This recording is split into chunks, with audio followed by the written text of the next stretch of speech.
There is a specific frequency of silence that exists only in the American suburbs on a Saturday morning. It isn't a true silence, of course. It is a textured, layered quiet. A golden hour symphony composed of distant rhythmic lawnmowers, the metronomic thwup, thwup, thwup of impact sprinklers hitting vinyl fencing, and the low, contented hum of air conditioning units battling the rising humidity. It is the sound of the American dream taking a nap. I was standing in my driveway, a pair of stainless steel tongs in one hand and a cold, condensation-slicked IPA in the other, worshipping at the altar of my Weber Genesis grill. The heat rising off the asphalt was just beginning to warp the air, creating little shimmers that danced above the blacktop. It was 11 in the morning.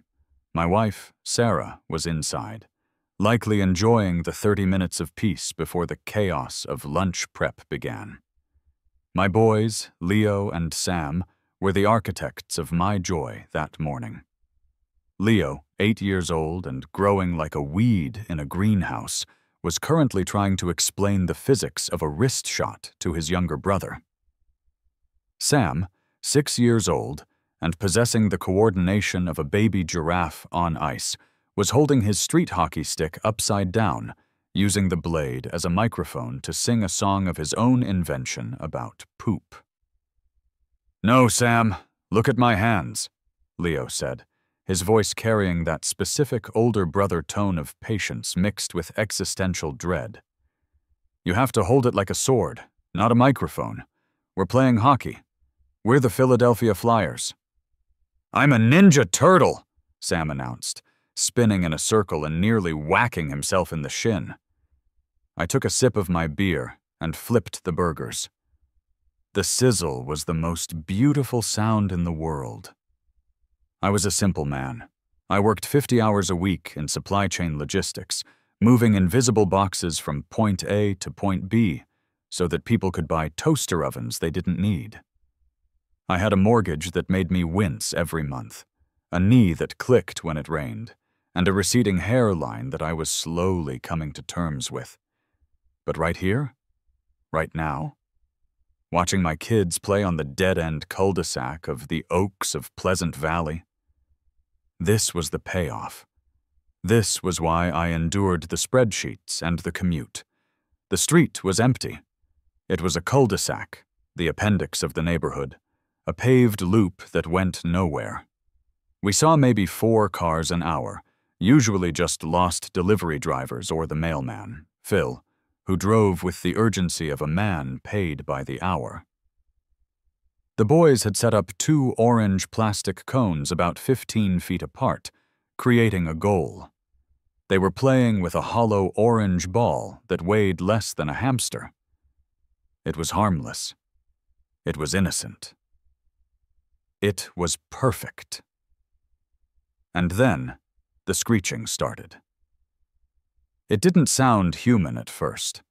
It cut through the suburban ambient noise like a jagged, rusty knife through silk. It was a high-pitched, oscillating wail that sounded like a timing belt snapping on a 1998 Honda, Civic, or perhaps a Banshee stubbing its toe. "Excuse me! Excuse me! You there! Stop that immediately!" My stomach dropped. The burgers were forgotten. I knew that voice. Every father, mother, and dog in a 3-block radius knew that voice. It was the siren song of the Oaks of Pleasant Valley's self-appointed sheriff, the guardian of the grass, the warden of the asphalt, the Supreme Court Justice of the Homeowners Association, Mrs. Gladys Vander Hoven. I looked up from the grill, squinting against the sun. She was marching down her driveway, which was located directly across the street and 2 houses down, House 402. Mrs. Vander Hoven didn't walk. She patrolled. She mobilized. She was wearing her standard Saturday combat uniform, a floral print blouse that cost more than my first car, pristine white capri pants that seemed to repel dirt through sheer force of will, and a visor pulled so low over her eyes she had to tilt her head back to see you, giving her the perpetual look of someone sniffing something mildly unpleasant. She was waving a stack of papers. She always had papers. It was never just a conversation with Gladys. It was a citation. "Leo, hold the puck," I said, my voice dropping into the dad mode register. Calm, authoritative, but laced with internal panic. I set my drink down on the side table of the grill, the condensation leaving a ring on the metal. I wiped my hands on my apron, which read Grill Sergeant, and walked down the driveway. I positioned myself at the edge of the curb, effectively becoming a human shield between the Wicked Witch of the West and my children. Leo had frozen, his hockey stick held loosely in one hand, looking like a deer caught in the headlights of a semi-truck. Sam had stopped spinning and was watching Mrs. Vanderhoven with the open-mouthed curiosity of a child watching a clown car explode. "Good morning, Mrs. Vanderhoven," I said, forcing a smile that felt tight enough to snap my jaw muscles. "Beautiful day, isn't it? A little humid, but that's July for you." She stopped exactly at the edge of her property line. I swear she had an invisible force field there. She looked at the public street as if it were a river of lava that would melt her orthopedic sandals if she dared to step on it. She pointed a manicured finger, French tip, square cut, at Leo. "It is not a beautiful day, David," she snapped. She always called me David. "My name is Dave. I have introduced myself as Dave for 5 years. I have received mail as Dave. To her, I was David, the unruly peasant from House 408. It is a dangerous day. It is a chaotic day. It is a day of lawlessness. Your children are impeding a thoroughfare." I blinked. I looked left. I looked right. The street was completely empty. A tumbleweed could have blown across it without hitting a bumper. The only thing moving was a squirrel halfway up an oak tree, and even he looked like he was trying to stay out of her way. "Impeding a thoroughfare?" I repeated, trying to keep the incredulity out of my voice and failing miserably. "Mrs. Vanderhoven, they're playing street hockey. There aren't any cars. It's a cul-de-sac." "That is irrelevant!" she shrieked, her voice jumping an octave and cracking. "This is a public roadway. It is designed for the transit of motor vehicles, emergency response units, and municipal services. It is not a gymnasium. It is not a playground for hooligans." "Hooligans?" I chuckled nervously. "Gladys, he's 6. He's wearing a Paw Patrol t-shirt." "Do not use my first name," she hissed. "You have not earned that familiarity. And his attire is of no consequence. His actions are criminal. They are obstructing traffic flow. They are a liability. If a delivery truck were to come around that corner doing the speed limit, your children would be—" She paused for dramatic effect, her eyes widening behind her oversized sunglasses. "Flattened. Do you want them flattened, David? Is that your parenting strategy?" "The speed limit is 25, I reminded her, keeping my voice steady despite the rising heat in my chest. "And nobody does 25 around that curve unless they want to end up in the Johnsons' living room. Delivery drivers crawl down here." "The law is the law." She slapped the papers she was holding against her thigh. The sound was sharp, like a gunshot. "I have printed out the municipal code. I was up until 2 in the morning reviewing the statutes. Section 402, paragraph B. Unlawful obstruction of public right-of-way.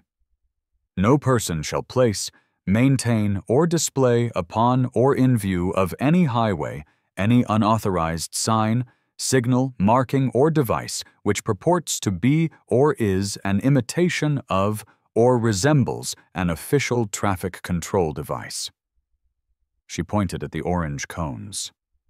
"Those," she declared, trembling with righteousness, "are unauthorized devices. You are confusing motorists. You are creating a hazard. I want those objects removed from the street immediately. And I want those children on the sidewalk." "There is no sidewalk," I pointed out. "This neighborhood was built in the 80s. We don't have sidewalks on this side of the street. That's why everyone walks on the edge of the road." "Then they should remain on your private property," she yelled. She was edging closer now, venturing 1 foot onto the asphalt. She looked at the street hockey ball, a soft orange plastic ball, with profound disgust, as if it were a severed head. "And the noise! My God, the noise! Clack, clack, clack! It's psychological torture. I have a migraine. My hydrangeas are wilting from the stress." I stared at her. "Your hydrangeas are wilting because my kids are playing hockey? Gladys, Mrs. van der Hoven, that's not how botany works." "It's the vibration," she insisted, creating a new branch of physics on the spot. "The impact of the sticks on the pavement creates tremors. It disturbs the root systems. I have sensitive soil." I took a deep breath. I looked at Leo. He looked terrified. He had lowered his stick to the ground. "Dad?" he whispered. "Are we going to jail?" That broke me. That little quiver in his voice. I stepped off the curb, moving fully into the street, closing the distance between me and the neighborhood tyrant. "Mrs. van der Hoven," I said, my voice dropping low and hard. "Listen to me. They aren't moving. They are playing in front of their own house. If a car comes, they move. We teach them to yell, 'Car,' and move the net. It takes 3 seconds. They are safe. They are happy. And they are staying right where they are." She went rigid, her jaw set so hard I thought her teeth might shatter. She looked at me, then at Leo, then back at me. A slow, malicious smile spread across her face. It wasn't a happy smile. It was the smile of a predator that had just realized the trap was sprung. It was the smile of a woman who had the manager's phone number on speed dial. "Very well, David," she said, her voice dropping to a terrifyingly calm register. "You have chosen anarchy. If you refuse to adhere to the safety regulations of this municipality, if you refuse to protect your own offspring, I will be forced to involve the authorities. For the children's sake." She spun on her heel, her capri pants swishing, and marched back up her driveway. "Dad, is she calling the cops?" Leo asked, his eyes wide. "She's bluffing, Leo," I said, though I knew in my gut I was lying. "She just likes to yell. Just keep playing. But maybe keep it a little quieter, okay? No shouting." "But I'm a ninja," Sam protested. "Be a silent ninja," I advised. I went back to the grill, but the magic was gone. The burgers looked gray. The beer tasted flat. I flipped the meat, but my eyes were glued to the street. 10 minutes passed, then 15. The boys resumed playing, but hesitantly. Every time a bird chirped, they flinched. I started to too relax. Maybe she had just gone inside to watch QVC. Maybe she was bluffing. Then I saw it. The slow, creeping approach of a black and white Ford Explorer turning into the cul-de-sac. It was moving at a crawl. Silent. Predatory. The lights weren't flashing, but the presence was undeniable. My heart hammered against my ribs. I couldn't believe it. She actually did it. She actually called the police on an 8-year-old and a 6-year-old playing hockey on a Saturday morning. The cruiser rolled to a stop right in front of my house, blocking the unauthorized devices, the cones. The window rolled down. I recognized the officer immediately, Officer Miller. He was a good guy, a veteran of the force who looked like he carried the weight of the world in his utility belt. He had been to our street before, usually because Mrs. van der Hoven had reported suspicious vehicles, the mailman, or drug activity, teenagers eating pizza in a parked car. He stepped out of the car, adjusting his belt. He looked exhausted. He looked like a man who wanted to be solving murders, or robbing banks, or doing literally anything other than this. I walked down to meet him, wiping my hands on my apron again. "Officer Miller," I said, trying to sound casual, trying to hide the fact that my blood pressure was currently high enough to inflate a tire. "Burger? They're smash burgers, double cheese." Miller sighed, a long, heavy exhale that seemed to deflate his entire posture. He took off his sunglasses and rubbed the bridge of his nose. "I wish, Dave. God, I wish. Put a jalapeno on one for me in spirit." He hitched up his pants and looked at Leo and Sam, who were now standing perfectly still, holding their hockey sticks behind their backs like they were contraband weapons. "Cute kids," Miller said. "Gretzky and Lemieux, right?" "Something like that," I said. "Let me guess. You received a call from a concerned citizen regarding what was it? An impediment to a thoroughfare?" Miller nodded toward Mrs. van der Hoven's house. Sure enough, she was standing on her porch. She wasn't hiding.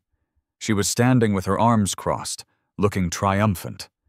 She gave a little wave to the officer, then pointed aggressively at the orange cones. "She called dispatch," Miller said, keeping his voice low so the kids wouldn't hear. "She didn't just call the non-emergency line, Dave. She called 911. Said there was a violent obstruction of traffic and children enduring imminent reckless endangerment. She used the words death trap. We have to respond to safety checks. You know how it is." "Miller, look at the street," I gestured, my hand sweeping across the empty asphalt. "It's a ghost town. They're playing hockey. It's a plastic ball. The heaviest thing out here is the humidity." "I know," Miller said. He looked tired. "I know, Dave. I see it. You see it. But technically," he winced as he said the word. It was the worst word in the English language. Technically. Technically, the city ordinance states that permanent or semi-permanent structures cannot be placed in the roadway, and technically pedestrian activity shouldn't impede the flow of traffic. "They aren't permanent structures," I argued, feeling the heat rise in my neck. "They're cones. I bought them at Home Depot for $5, and there is no traffic to impede." "I know," Miller repeated. "But here's the thing. If I drive away and don't do anything, and she calls the chief, which she will, and creates a paper trail saying I ignored a reported safety hazard, and then, God forbid, some delivery driver on his phone clips one of your kids, it's my badge. It's my pension." I stared at him. I looked at his weary face. I knew he was right.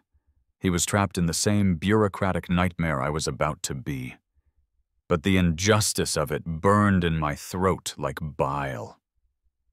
She had weaponized the police.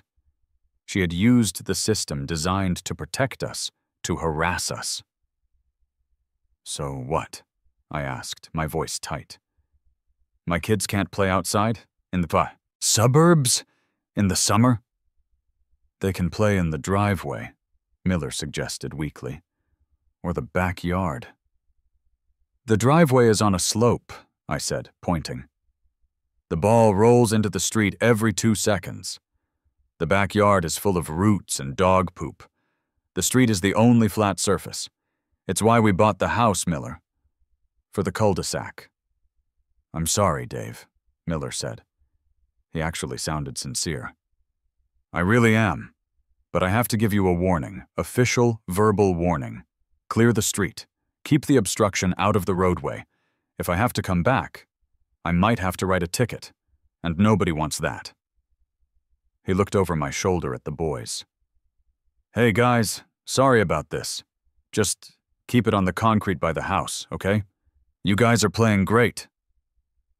Leo looked at me, devastated. He looked like his puppy had just been kicked. "Dad?" I felt a surge of anger so hot it made my vision blur for a second. I wanted to scream.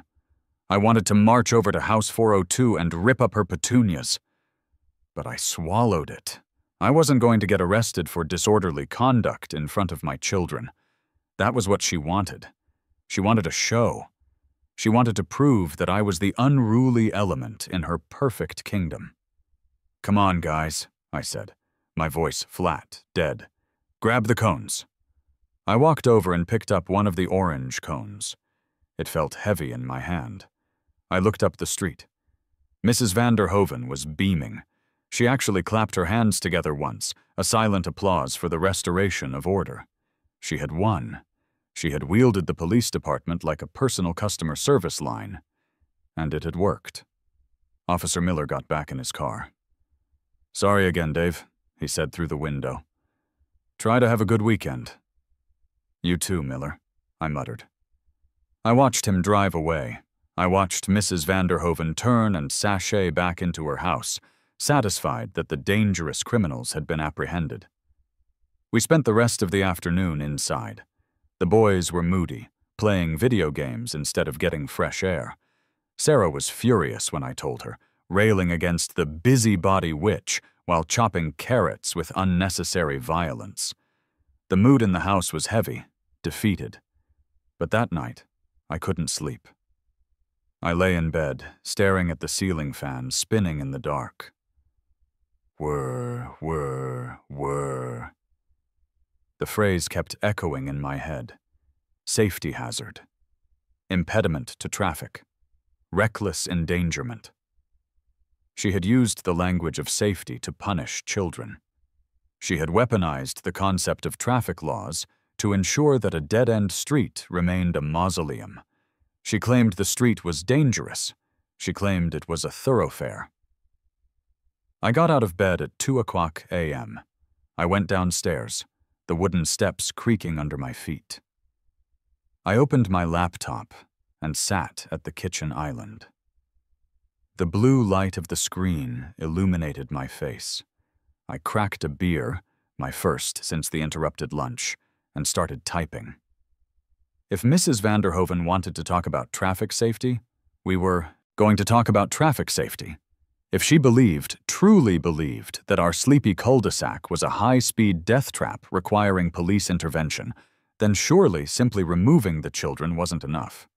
No, that was a band-aid. If the street was that dangerous, it required infrastructure. I pulled up the city's public works website. I searched for traffic calming measures. I found a PDF titled Residential Safety Request Form 11B. I read the requirements. Then I read them again. A slow, cold grin spread across my face. She wanted the street to be safe? I was going to make it the safest damn street in the continental United States, and I was going to make sure she had a front row seat. If Saturday was the declaration of war, the following week was the siege. I woke up on Monday morning hoping that Mrs. Vanderhoven had gotten it out of her system. I hoped that the dopamine hit of seeing a police cruiser in my driveway had satisfied her hunger for dominance, like a lion that has eaten a gazelle and goes to sleep for 3 days. I was wrong. She wasn't a lion. She was a mosquito.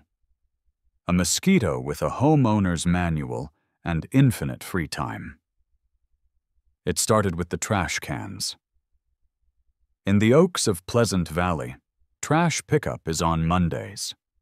The bylaws, written in 1987 by people who clearly hated joy, state that bins must be returned to a concealed location by 6:00 p.m. on the day of collection. However, Mrs. Vanderhoven had long ago started a petition to move that time to 4:00 p.m., citing unsightly curb appeal during commute hours. The HOA board, terrified of her, had adopted it as a community guideline, though not a strict rule. I work until 5. Sarah works until 5. Usually we pull the bins in when we get home. On this particular Monday, I pulled into my driveway at 5:15 p.m. I was tired. I had spent 6 hours arguing with a vendor about shipping container dimensions. I stepped out of my car, loosened my tie, and walked down to the curb to grab the blue recycling bin. It wasn't there. I frowned. I looked up the driveway. No bin. I looked down the street. Maybe the wind took it? No wind. Then I saw it. A neon orange sticker plastered to my garage door. Violation notice. Time: 4:01 p.m. Infraction: refuse containers left on public easement past designated hours. Action: reported to HOA Oversight Committee. Photo evidence taken. Yes. I ripped the sticker off. It left a sticky residue on the paint. I looked across the street. The blinds at House 402 twitched. Just a flutter. She was watching. She had been waiting by her window at 3:59 p.m., staring at her atomic clock, phone in hand, waiting for the minute hand to tick over so she could sprint across the street and slap a sticker on my house. Okay, I muttered to myself. Okay, you want to play? Tuesday was quiet, which made me nervous. Wednesday was the dog. We have a golden retriever named Buster. Buster is, clinically speaking, a rug that breathes. He has never had an aggressive thought in his life. If a burglar broke in, Buster would show him where the silverware was and ask for a belly rub. On Wednesday afternoon, Sarah was home early. She let Buster out into the backyard to do his business. Apparently, a squirrel had the audacity to run along the fence line. Buster barked. Once. Maybe twice.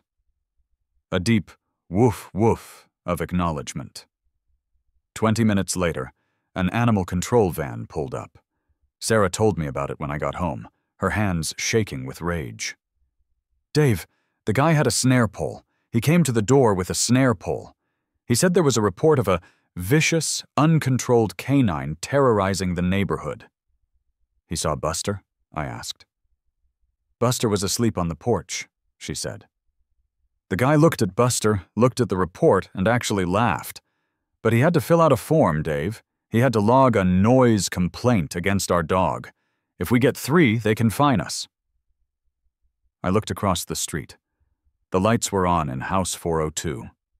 I could imagine her in there, sitting in a high-backed chair, stroking a cat like a Bond villain, except she probably hated cats too because they didn't respect property lines. But the real offensive came on Thursday, the digital offensive.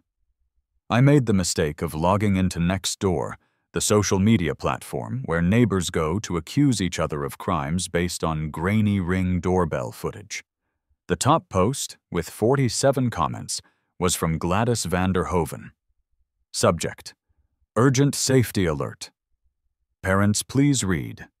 It has come to my attention that certain residents, I won't name names, but we all know who lives on the cul-de-sac, are treating our public roadways as private gymnasiums.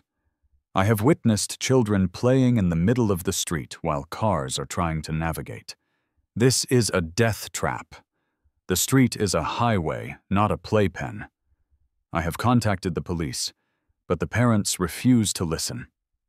We need to reclaim our streets for safe vehicular travel before a tragedy occurs. #safety. First, #bad parenting, law and order. The comments were a mix of her cronies, shocking, where are the parents, and normal people confused about why she was yelling. But the damage was done. She was framing the narrative. She was painting a picture of our quiet cul-de-sac as a chaotic, high-speed arterial road where children were throwing themselves under the wheels of innocent commuters. I was scrolling through the comments, my thumb hovering over the reply button to tell her to go kick rocks, when I heard the mail slot clack. I walked to the front door. A single, thick envelope lay on the mat. It had the official seal of the City Department of Public Works. My heart did a little stutter step. I tore it open. Notice of complaint and cease desist. Dear Mr. Miller, the city has received multiple formal complaints regarding the unauthorized use of the public right-of-way adjacent to your property. Specifically, reports indicate the placement of obstruction devices, cones, nets, and the presence of unsupervised minors impeding traffic flow. While the city encourages community engagement, Municipal Code 88.4 states that residents must prioritize traffic safety above recreational use. Continued reports of traffic obstruction may result in fines of up to $500 per incident. We urge you to restrict recreational activities to private property to ensure the safety of all road users. Sincerely, the Office of Traffic Safety. I stood in my hallway, reading the letter. I read it twice. Most people would have been crushed. Most people would have crumpled the letter, thrown it away, and told their kids, "Sorry guys, we have to play in the basement from now on." But I am not most people. I am a petty man. I am a man who once spent 3 hours untangling a slinky just to prove it could be done. I looked at the line again. Residents must prioritize traffic safety above recreational use. And then I looked at her next door post again. The street is a highway. This is a death trap. A strange calm washed over me. It was the calm of a man who realizes he has been holding the gun backward, and all he has to do is turn it around. She wasn't just complaining. She was testifying. She was creating a documented legal history claiming that our street was dangerous. She was shouting from the rooftops that the traffic was too fast, the risks were too high, and the current infrastructure was insufficient to protect the residents. If she was right, and the city was now acknowledging her complaints as valid, then the city had a legal obligation to fix it. And fixing it didn't mean removing the kids. You can't remove kids from a neighborhood. That's not how urban planning works. Fixing it meant changing the road. I looked at the clock. It was 8:00 p.m. I went to the fridge, grabbed a beer, and sat down at the table with the cease and desist letter. I smoothed it out. "Okay, Gladys," I whispered to the empty kitchen. "You want safety? You want a highway? Let's treat it like one." I called in sick on Friday. I told my boss I had severe gastrointestinal distress. It wasn't entirely a lie. The thought of what I was about to do gave me butterflies in my stomach. Vindictive, excited butterflies. I put on my best, responsible citizen outfit, a pair of khaki chinos, a blue button-down shirt tucked in, and loafers. I wanted to look like a man who pays his taxes early and worries about his lawn's pH balance. I drove to City Hall. The Department of Public Works is located in the basement, a place where sunlight goes to die. It smelled of floor wax, stale coffee, and the crushing weight of municipal indifference. The walls were painted a color that could only be described as bureaucracy beige. I took a number from the red dispenser. B42. The digital board read B11. I sat on a hard plastic chair for 45 minutes, clutching my manila folder. Inside that folder was the cease and desist letter. Printouts of Mrs. Vanderhoven's next-door rants, time-stamped, and the police incident numbers from her multiple calls. Finally, the bell dinged. Now serving B42. I walked up to window 3. Behind the plexiglass sat a man who looked like he had been molded out of the same beige clay as the walls. He was in his 50s, wearing a short-sleeved dress shirt and a tie that stopped 3 inches above his belt. His name tag read Ron. Ron looked like a man who had heard every complaint in the history of human civilization and found them all equally boring. He was typing slowly on a keyboard that looked like it was from 1998. "Help you?" Ron asked, without looking up. Good morning, Ron, I said, projecting an air of desperate concern. My name is Dave Miller. I'm a resident of the Oaks of Pleasant Valley. I'm here because I'm terrified for the safety of my neighborhood. Ron sighed. It was a long, rattling sigh. He stopped typing and looked at me over his spectacles. Let me guess. Pothole? Streetlight out? Tree branch touching a wire? Worse, I said, leaning in. Speeding. Reckless driving. A complete disregard for pedestrian safety on a residential street. Ron rubbed his eyes. Sir, if you want a patrol car, you call the police non-emergency line. We have, I said, repeatedly, but the police can't be there 24/7, and the situation is escalating. I received this letter from your office yesterday. I slid the cease and desist letter under the glass. Ron picked it up. He scanned it. Okay, so you got cited for obstruction. You want to contest the ticket?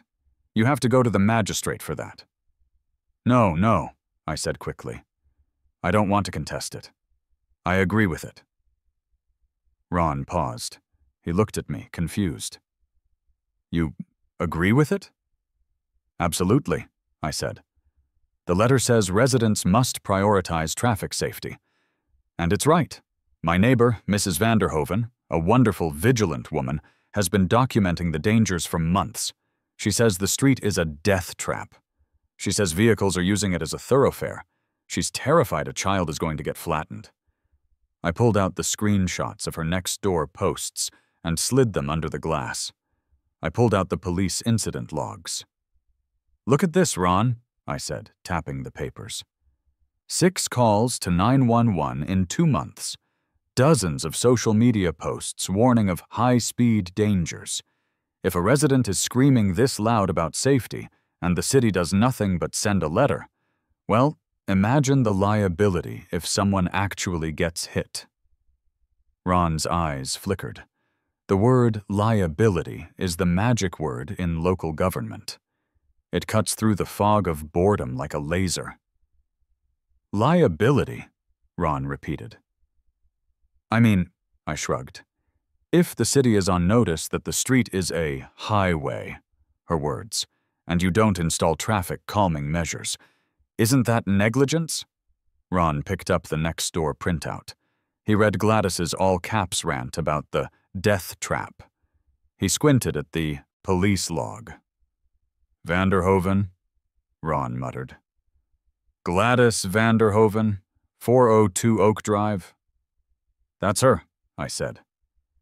Ron let out a short, sharp snort. I know her. She called us last week to complain that the street sweeper missed a spot. A single leaf. She wanted me to divert a crew from Main Street to come back and pick up 1 leaf. She is very detail-oriented, I said. She's a pain in my ass, Ron corrected, his voice dropping to a conspiratorial whisper. He looked at the security camera in the corner, then leaned closer to the glass. What are you getting at, Mr. Miller? I want to help her, I said, keeping my face perfectly straight. I want to give her exactly what she's asking for. If the street is a high-speed danger zone, we need traffic calming, mandatory, immediate. Ron looked at me. He looked at the papers. He looked back at me. A slow, dry smile began to crack the beige facade of his face. He saw it. He saw the game. Traffic calming, Ron mused. You mean speed bumps? Speed bumps, I agreed. Maybe a stop sign, to break up the flow. Ron pulled up a map on his monitor. He clicked a few times.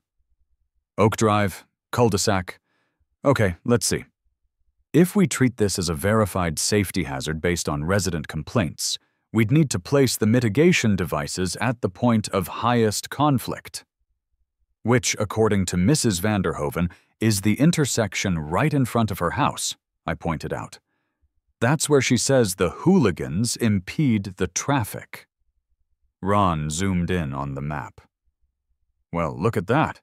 House 402 is a corner lot. The city easement is generous there, 10 feet from the curb. We own that land. Is that so? I asked innocently. I think she has some prize-winning petunias planted there. Doesn't matter, Ron said, his voice gaining a hint of sadistic pleasure. Easement is easement. If we put in a stop sign, regulations say it has to be 20 feet back from the intersection. That puts the post right about here. He pointed to a spot on the screen that was definitely in the middle of Gladys's garden. And a speed bump? I asked. Standard asphalt cushion, 12 feet wide, painted yellow. Needs to be placed 50 feet prior to the stop control to ensure deceleration.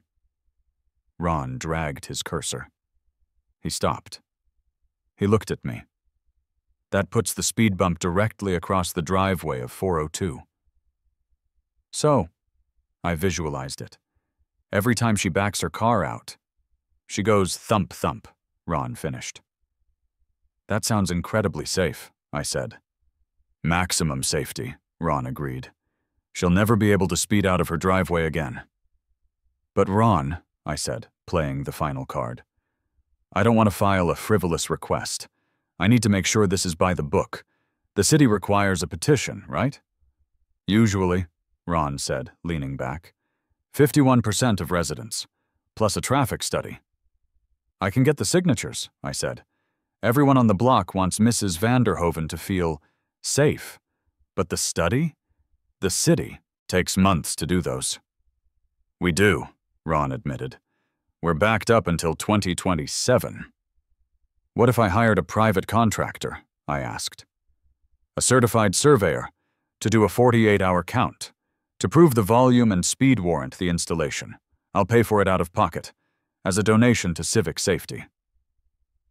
Ron looked at me with genuine respect. It was the look one soldier gives another before charging into battle. If you bring me a certified study showing any irregularities, Ron said, combined with this stack of safety reports, from the resident at the target location, I can bypass the standard review. I can put it on the emergency safety rectification list for the city council. Emergency safety rectification, I tested the phrase. I like the sound of that. It's for high-risk areas, Ron said, winking, like school zones or streets where crazy ladies yell at kids. I'll have the study on your desk by next Friday, I promised. Make it a good one, Ron said, sliding my folder back to me, keeping copies of the complaints. And Dave? Yeah, Ron? If this goes through, bring me a donut. Boston cream. You got it, Ron. I walked out of the basement of City Hall feeling 10 feet tall. I had walked into the belly of the beast and found a friend. I had the weapon. Now, I just needed the ammunition. I needed to prove that our quiet, sleepy, dead-end street was actually the Fury Road. I pulled out my phone and called my brother-in-law, Mike. Hey, Mike, I said. You still know that guy Chuck, the surveyor? Yeah, I need to hire him and tell him to bring the loud equipment, the stuff that beeps. The trap was set. Now I just needed Gladys to step into it. And knowing Gladys, she wouldn't just step into it, she would do a swan dive. I met Chuck at a greasy spoon diner called Eggs and Kegs on Tuesday morning. My brother-in-law had described Chuck as a man who knows where the bodies are buried because he probably paved over them. Chuck did not disappoint. He was sitting in a booth that seemed too small for him, wearing a neon yellow safety vest over a flannel shirt, despite being indoors eating pancakes. He looked like a thumb that had been taught to drive a truck. He had a mustache that drooped past his chin, and eyes that had seen the folly of man, and found it uninteresting. So, Chuck said, stabbing a stack of pancakes with the violence of a murderer, you want a traffic count, on a cul-de-sac. Not just a count, Chuck, I said, sliding a coffee mug toward him. I need a comprehensive safety audit. I need volume, speed, and pedestrian conflict points. Chuck chewed slowly. He swallowed. You having a feud with a neighbor? Is it that obvious? I've been doing this 30 years, Chuck grunted. Nobody orders a private traffic study on a dead-end street unless they're trying to screw someone over or they're trying to sell a house. You don't look like you're moving." "Her name is Mrs. Van der Hoven," I said. "She lives at the corner. She thinks the street is a drag strip. I want to prove her right." Chuck raised a bushy eyebrow. "You want to prove the crazy lady right?" "Technically," I corrected. "I want to create a data set that supports her delusions, so the city is legally forced to install infrastructure that ruins her day." Chuck stared at me for a long moment. Then a slow, gravelly sound emerged from his chest. It took me a second to realize he was chuckling. "I like it," Chuck said. "Weaponized bureaucracy. My favorite flavor." "The city clerk, Ron, said I need a certified study," I explained. "And I need data. But the street is empty, Chuck. It's a ghost town. If we put the counters out, they'll register 0. "Not if you hire me," Chuck said, wiping syrup from his mustache. "See, standard study is just tubes. I charge $600 for tubes. But for $1,000? I give you the comprehensive hazard analysis. I set up the tubes, yeah, but I also set up the camera. And I sit in my truck for 6 hours a day logging subjective hazards." Subjective hazards? If a dog runs into the street? Hazard. If a kid chases a ball? Hazard. If a lady walks out to her mailbox and doesn't look both ways? Pedestrian negligence. I write it all down. I make it sound like a war zone. "You're hired," I said, extending my hand. "Can you start tomorrow?" "I'll be there at 8 a.m., Chuck said. "I'll park right in front of the target's house. Psychological warfare comes free of charge." Wednesday morning arrived with the humidity of a wet wool blanket. True to his word, at 7:55 a.m., a battered white pickup truck with amber warning lights flashing on the roof rumbled into the cul-de-sac. It looked official. It looked serious. It looked like the kind of vehicle that shows up before they condemn a building. Chuck hopped out. He began unloading the equipment. He dragged 2 thick black rubber tubes across the asphalt directly in front of Mrs. van der Hoven's driveway.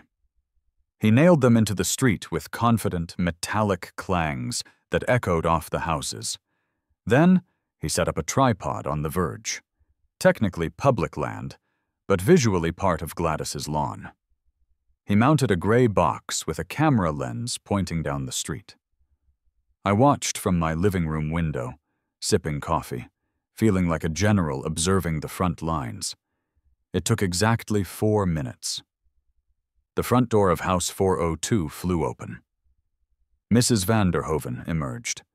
She wasn't wearing her usual pristine gardening attire. She was in a silk robe, clutching her morning tea, looking like she had been summoned by the noise. She marched down her driveway. I cracked my window open just an inch to capture the audio. "Excuse me!" she shouted over the sound of Chuck's hammer. "What is this? What are you doing?" Chuck didn't even look up. He gave the nail one last tap, stood up, and adjusted his pants. "City-mandated safety audit, ma'am. Routine data collection." "Safety audit?" Gladys stopped. Her posture changed. She went from attack mode to intrigued gossip mode. "The city sent you?" "Indirectly," Chuck lied smoothly. "There's been reports of high-risk traffic activity in this sector. We're here to quantify the danger." "Oh!" Gladys clasped her hands together. "Oh, finally someone is listening!" I grinned. She took the bait. She swallowed the hook, the line, and the sinker. "You have no idea," Gladys continued, stepping closer to Chuck, invading his personal space. "It is a nightmare here. A nightmare. The speeding, the reckless disregard for statutes. Delivery trucks careen around this corner on 2 wheels. Chuck pulled a clipboard out of his truck. "Is that so? You a witness to these events?" "I am the victim of these events. Gladys declared. "I have lived here for 20 years and I have never seen such lawlessness. And the children. There are children playing in the middle of the street constantly. It's a fatality waiting to happen." "Pedestrian obstruction," Chuck muttered, writing it down. "Good to know. We track that. The more conflict points we find, the higher the safety rating score goes." Mrs. van der Hoven's eyes lit up. She thought a high safety rating score meant the city would come in, ban the children, and perhaps install a gated entry with a guard who answered only to her. She didn't realize that in traffic engineering terms, a high score meant, "We need to pour concrete immediately." "I have evidence," Gladys said. "Wait right here." She ran back into her house. She emerged 2 minutes later with an iPad. For the next half hour, I watched as my neighbor, the woman who had terrorized my children, systematically built the case for her own demise. She showed Chuck photos of Leo playing hockey. She showed videos of the UPS truck parking slightly askew. She showed him a logbook she kept of suspicious vehicles, which included my mother-in-law's Camry. Chuck stood there, nodding, writing, and occasionally saying things like, "Wow, that looks like a Class 3 hazard," and, "Geez, surprised nobody's been killed yet." At one point, she actually brought him a glass of lemonade. She was charming the executioner. "Make sure you put it all in the report," she told him as he finished up. "Make sure the city knows how dangerous this intersection is." "Oh, I'll make sure," Chuck said, taking a sip of the lemonade. "I'm going to write a report they can't ignore." As she walked back inside, triumphant, Chuck looked over at my window. He didn't wave. He just tipped his hard hat. Phase 1 was complete. The testimony. Now for Phase 2, the data. The pneumatic tubes Chuck had installed count cars. They measure volume and speed. But as I told Ron, our street was dead. We needed volume. We needed to prove that this wasn't a sleepy cul-de-sac, but a bustling arterial road that somehow got lost. I picked up my phone. I opened the group chat titled, "The Anti-Gladys Coalition."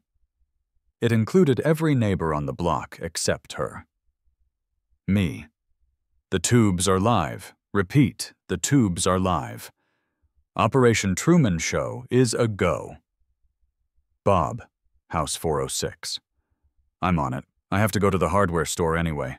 I'll make 3 trips. Sarah, my wife. "I've instructed the book club to park on the street tonight instead of the driveway. That's 12 cars arriving at 7:00 p.m. Teenage kid next door. Kyle. Can I do donuts?" Me. "No donuts, Kyle. But if you want to practice your parallel parking, do it right over the tubes, back and forth. It counts every axle." Kyle. Bet. The next 48 hours were the busiest in the history of the Oaks. It was a beautiful, coordinated ballet of petty revenge. Bob, a retired accountant who usually left his house once a day, suddenly developed a driving addiction. I watched him leave, drive over the tubes, thump, thump, circle the block, come back, thump, thump, pull into his driveway, wait 5 minutes, and leave again. "Forgot my wallet," he yelled to me as he passed the 3rd time. "Forgot my glasses," he yelled the 4th time. "Just felt like a drive," he yelled the 10th time. Kyle, the teenager, took his instruction literally. He spent an hour learning to use the clutch on his beat-up Mustang. He would drive over the tubes, stall the car, restart it, reverse over the tubes, and repeat. Thump, thump, thump, thump, thump, thump. Every thump was a data point. Every thump was a vote for a speed bump. Mrs. van der Hoven watched from her window. I could see her silhouette. And the beautiful irony? She was happy. She saw the cars. She saw the volume. She thought, "See? I was right. Look at all this traffic." She didn't realize the traffic was synthetic. She didn't realize she was watching a play written, directed, and performed solely for her benefit. On Thursday night, I went door to door with the petition. This was the final piece of the puzzle. Ron said I needed 51% of the neighbors to sign. I went to Bob's house first. "Hey, Dave," Bob said, opening the door. "How's the count going?" "Kyle just did his 50th lap," I said. "We're hitting highway numbers, but I need your signature." I handed him the clipboard. The document was titled, "Petition for Neighborhood Traffic Safety Improvements." "So what does this actually do?" Bob asked, pen hovering. "It asks the city to install traffic calming measures based on the complaints of the resident at House 402, I explained. Specifically, it requests a stop sign at the corner and a speed cushion. Bob's eyes widened. "Wait, a stop sign? At her corner?" "Right in the petunias," I said. Bob signed it so hard he almost ripped the paper. "Can I sign it twice?" "Once is enough, Bob." I went to the Millers. I went to the Garcias. I went to the eccentric guy at the end of the block who breeds parrots. The pitch was always the same. "Gladys is upset about safety. She keeps calling the cops on our kids. We want to give her what she wants, so she shuts up. We're asking the city to install safety devices right in front of her house." The reaction was always the same. A confused pause, a slow dawning realization, a wicked grin, and a signature. I got 90% of the block. The only person I didn't ask was Gladys. I didn't need to. I had her testimony from Chuck. By Friday afternoon, Chuck returned to pick up the equipment. He handed me a thick, spiral-bound report. "You broke the record," Chuck said, impressed. "This cul-de-sac has more traffic volume than a 7-Eleven on a Friday night. And the incident log is thick. I transcribed everything she said." I flipped to the back. There it was. Appendix C, Resident Testimony. Subject expressed extreme fear of vehicle velocity. Subject stated that existing infrastructure is grossly inadequate. Subject demanded immediate municipal intervention. "Chuck," I said, "you're an artist." "I know," Chuck said. "Good luck with the council. Give 'em hell." City council meetings are designed to be boring.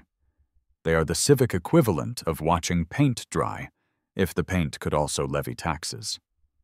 They are held in a wood-paneled room that smells of lemon pledge and old decisions. The meeting was on a Tuesday night. I arrived early, wearing my concerned citizen costume again. I found Ron near the back. He gave me a subtle nod. "You got the stuff?" Ron whispered. I handed him the report and the petition. Certified study, 90% signature rate, and the resident testimony. Ron flipped through it. He saw the traffic numbers, inflated by Bob and Kyle. He saw the conflict points, Gladys's ranting. He grinned. "I put you on the agenda as item 7, Ron said. Neighborhood Safety Initiative. You'll be right after the proclamation declaring it Pickleball Awareness Month." "Is she here?" I asked. Ron nodded toward the front row. There she was, Mrs. Vanderhoven. She was wearing a suit, a literal power suit with shoulder pads that could take out a linebacker. She was sitting rigid, clutching a binder, ready to speak. She had seen the agenda item. She thought this was her moment. She thought the city was finally holding a hearing to address the hooligan problem. I took a seat 3 rows behind her. The meeting dragged on. They discussed zoning variances for a shed. They discussed the budget for new park benches. Finally, the mayor, a man named Henderson, who looked like he was melting under the lights, tapped his gavel. "Item 7, Henderson droned. "Petition for traffic safety improvements, Oaks of Pleasant Valley. Mr. David Miller?" I stood up. I walked to the podium. I adjusted the microphone. "Honorable Mayor, council members," I began, my voice steady. "I am here today not for myself, but for my neighbor." I gestured to Mrs. Vanderhoven. She turned and looked at me, confused. She hadn't expected me to be the presenter. "Mrs. Gladys Vanderhoven," I continued, "has been a tireless advocate for safety in our neighborhood. For months, she has documented the extreme dangers of our street. She has called the police, she has posted warnings, she has told us repeatedly that our street is a death trap." Gladys nodded vigorously. She whispered, "Yes, exactly," to the person next to her. "I admit," I said, looking down at the podium, acting humble, "that we, the other neighbors, didn't listen at first. We thought the street was safe, but Gladys, she opened our eyes. She showed us the dangers. And so we hired a certified traffic surveyor." I held up Chuck's report. "The data is alarming," I lied. "Traffic volume is high. Conflict points are everywhere. And most importantly, Mrs. Vanderhoven herself gave testimony to the surveyor stating that," and I quote, "immediate structural intervention is required to prevent a fatality." The council members looked at the report Ron had distributed. They saw the words fatality and liability. "Therefore," I concluded, "the residents of the Oaks have signed a petition. We are asking the council to support Mrs. Vanderhoven's plea. We are asking for the immediate installation of Level 4 traffic calming measures. Specifically, a stop sign and a speed cushion at the intersection of Oak Drive, right where the danger is greatest, right in front of House 402. I stepped back. The mayor looked at the paperwork. "Well, this seems comprehensive. Is Mrs. Vanderhoven present?" Gladys shot up like a rocket. She practically ran to the podium. She didn't realize what Level 4 traffic calming meant. She only heard support Mrs. Vanderhoven's plea. "I am here," she announced, "and I want to say that Mr. Miller is finally talking sense. It is a death trap. The cars fly down the street. The children are everywhere. I have been begging for action for months." The city attorney, a sharp-eyed woman at the end of the dais, leaned into her microphone. "Mrs. Vanderhoven, just to be clear, you are stating for the record that the current street configuration is dangerous and that you demand the city install safety devices?" "I demand it!" Gladys slammed her hand on the podium. "I demand you do something! If you don't act and someone gets hurt, the blood is on your hands!" The room went silent. You could hear a pin drop. She had just used the blood on your hands line. In a municipal meeting. The city attorney looked at the mayor. The mayor looked at the council. They were all thinking the same thing. Lawsuit. If she was on record screaming that the street was dangerous and they did nothing, they were liable. They had no choice. They were hostages to her rhetoric. "Well," Mayor Henderson said, loosening his collar, "we certainly take safety seriously. And if the residents are unanimous, and the primary complainant is demanding infrastructure." He looked at Ron. "Does Public Works have a recommendation?" Ron stood up. He looked at me. He looked at Gladys. "Yes, Mr. Mayor. Given the severity of the residents' testimony, we recommend the immediate installation of a standard R11 stop sign at the easement of 402 and a 12-foot asphalt speed hump." "Does that satisfy you, Mrs. Vanderhoven?" the mayor asked. Gladys didn't know what an R11 was. She didn't know what a speed hump entailed. She just heard immediate installation. She thought they were installing a "No Children Allowed" sign. "Yes," she beamed. "That is exactly what I want. Strict measures. Zero tolerance." "Very well," the mayor said. "Do I have a motion?" "So moved," said a councilman. "Second?" "Second." "All in favor of the safety initiative for Oak Drive?" "Aye," chorused the entire council. "Opposed?" Silence. "Motion carries," the mayor banged the gavel. "Installation to begin within 14 days. Next item. Pickleball." I walked back to my seat. Gladys was glowing. She looked at me and smirked. "You finally learned, David," she whispered as I passed her. "You finally learned that you can't fight the rules." "You're right, Gladys," I whispered back, fighting the urge to laugh maniacally. "You really can't fight the rules. Congratulations. You won." She had no idea. She had absolutely no idea. She had just advocated, under oath, for the destruction of her own front lawn. She had just demanded that the city place a massive, noise-inducing, traffic-stopping piece of metal 10 feet from her bedroom window. I left the meeting before she could ask anyone what a speed hump actually looked like. I drove home, the windows down, blasting Tom Petty's "I Won't Back Down." I pulled into my driveway.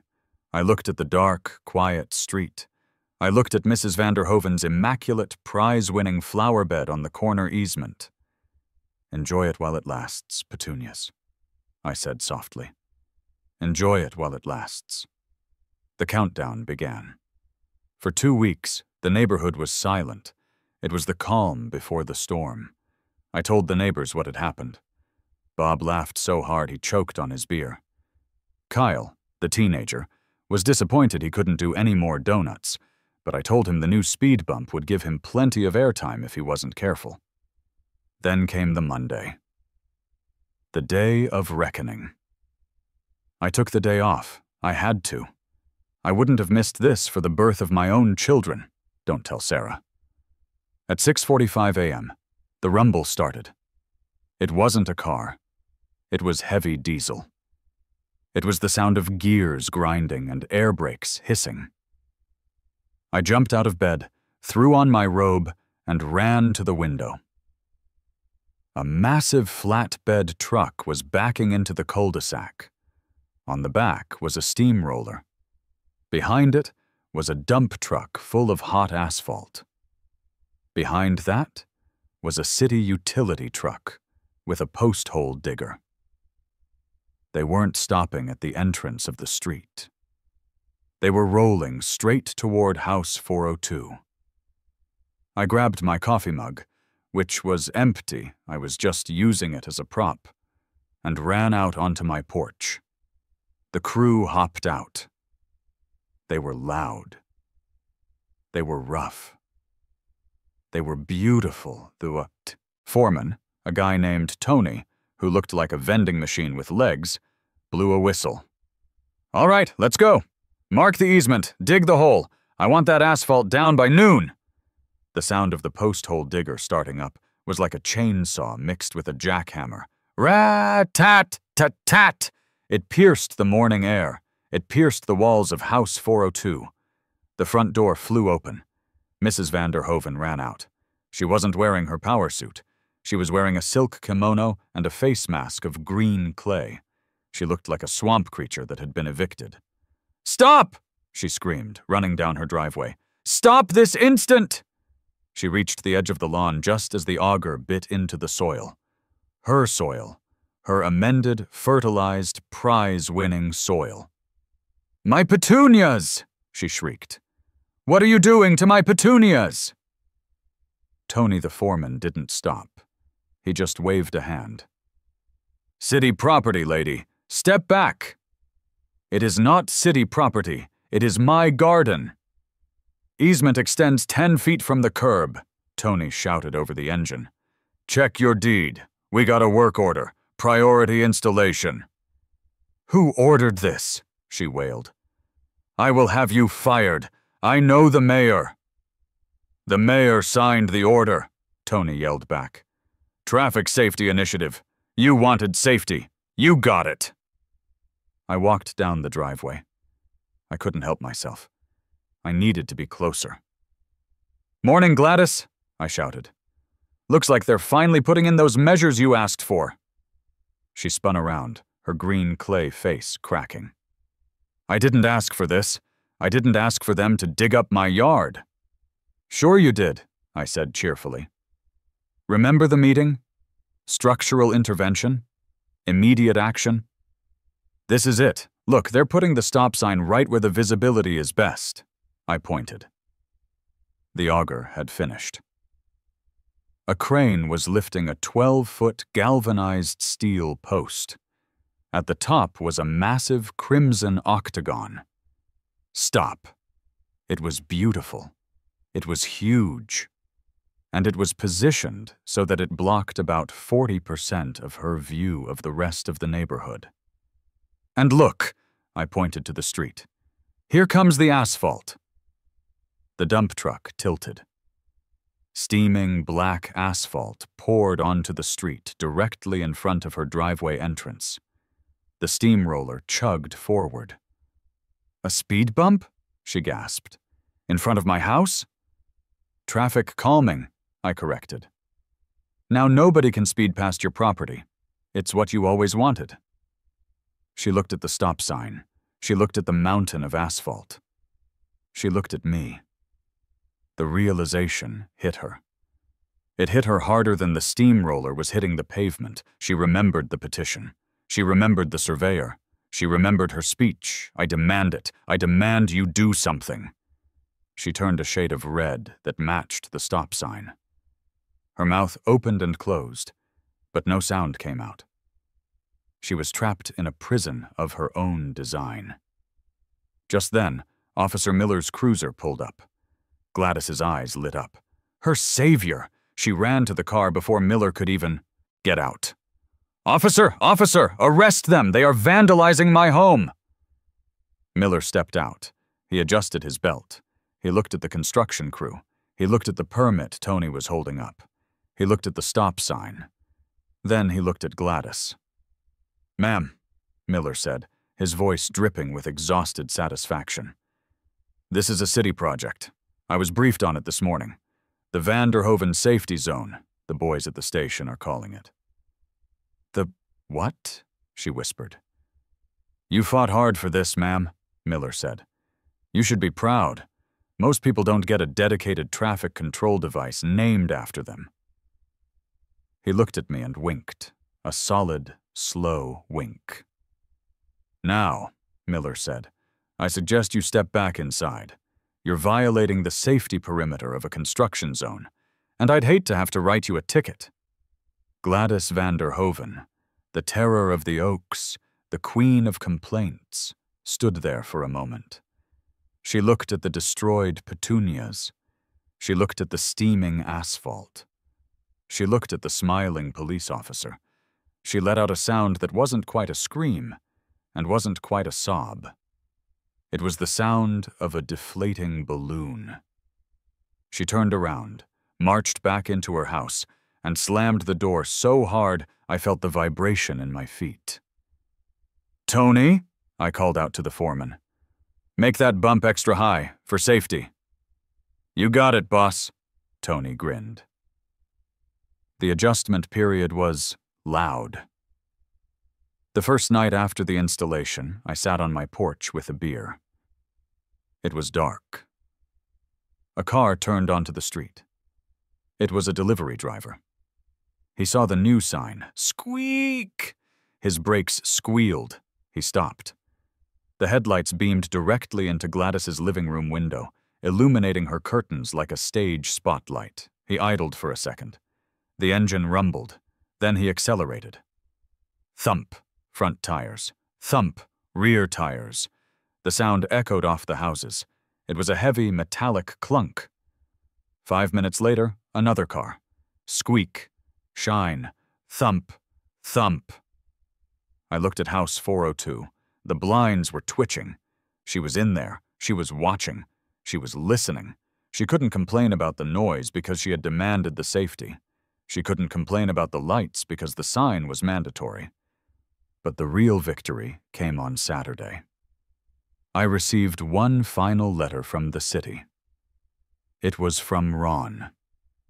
Dear resident, please be advised that pursuant to City Code 77C, roadways designated as traffic-calmed zones, defined by the presence of speed cushions and stop controls, are eligible for mixed-use recreation status. This allows for street play, hockey, basketball, etc., provided participants yield to vehicles. I framed it. I literally bought a frame from Target and framed the letter. I walked outside. Leo, Sam, get the sticks! We set up the net. We set up the cones. We stood right in the middle of the street, directly in the shadow of the new stop sign. The boys started playing. Clack, clack, clack. The door to House 402 opened. Gladys stepped out. She looked tired. She had bags under her eyes, probably from the headlights. She opened her mouth to yell. She took a breath. Then she saw the speed bump. She saw the stop sign planted in the grave of her flowers. She saw me holding the framed letter. She closed her mouth. She didn't say a word. She just shook her head, turned around, and went back inside. Car! Leo yelled. A Honda Civic came around the corner. It stopped at the sign. It waited for the boys to move the net. The driver waved. Then, slowly, carefully, thump, thump. The car drove on. The boys put the net back. The game continued. The silence of the suburbs was gone, replaced by the rhythm of malicious compliance. And honestly, it was the sweetest music I had ever heard.